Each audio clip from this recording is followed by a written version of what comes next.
Après une longue déclaration d'ouverture, la présidente de la commission Nancy Mace a illustré de manière très directe le pouvoir des nouvelles innovations en matière d'intelligence artificielle.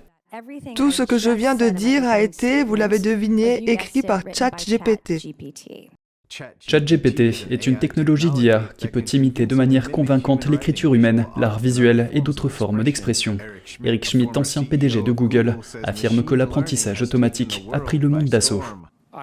Cela fait 50 ans que je fais ce métier et je n'ai jamais vu quelque chose se produire aussi rapidement. Schmidt a souligné qu'il n'a fallu que 5 jours pour que ChatGPT atteigne 1 million d'utilisateurs. Selon Schmidt, une nouvelle ère de l'expérience humaine est à nos portes.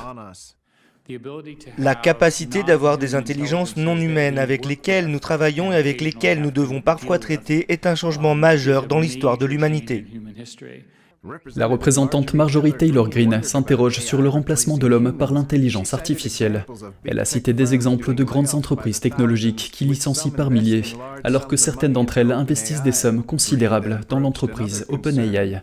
J'ai également vu un autre titre qui disait qu'Eric Schmidt était en train de construire la machine de guerre idéale pour l'IA. J'ai donc pensé que vous seriez la personne idéale pour poser des questions à ce sujet. Soyons clairs, c'est uniquement pour le bénéfice des États-Unis. Seulement si c'est entre les mains des États-Unis, Dr Schmidt. Alexander Madry, professeur au MIT, a déclaré que l'IA était déjà en cours de déploiement et d'adoption à grande échelle. Le représentant Gary Connolly a suggéré qu'il pourrait y avoir un précédent pour une implication plus intensive du gouvernement fédéral. Le représentant Kwesi Mfume a quant à lui invité la société à faire preuve de prudence. Je ne sais pas si nous pouvons faire assez pour tirer la sonnette d'alarme à ce sujet. Un autre sujet de préoccupation pour certains est le glissement vers la gauche de ChatGPT.